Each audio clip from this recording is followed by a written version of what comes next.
Et eux vont en avoir besoin d'énergie. Les meilleurs joueurs de tennis du monde ont rendez-vous à Roland-Garros. Début aujourd'hui du tableau principal et évidemment Europe 1 est la radio officielle du tournoi. Et chez les hommes, le tableau de cette édition 2024 est plus ouvert que jamais. Cédric Chasseur, à tel point qu'il semble impossible de deviner le nom de celui qui succédera à Novak Djokovic.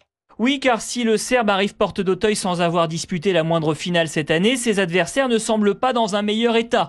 Il est loin le temps où les quatre fantastiques, Nadal, Federer, Djokovic et Murray, dominaient outrageusement le tennis, laissant aux autres les miettes et peu d'espoir de briller ici à Roland-Garros. La fin d'une époque pour le Français Gaël Monfils. Est-ce qu'on ne revient pas aussi dans un tennis beaucoup plus traditionnel qu'il a été? Les gens, ils ont complètement oublié que le tennis, c'était pas ce qui s'est passé pendant ces 20 dernières années, tout simplement, quoi. Le retour de la fameuse incertitude du sport qui pourrait d'ailleurs sourire paradoxalement à Rafael Nadal, enfin débarrassé des blessures après 2 ans de galère.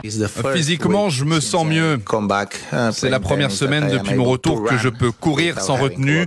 Je me sens compétitif à l'entraînement. Je pourrais jouer contre n'importe qui. Je ne me sens pas pire que les autres.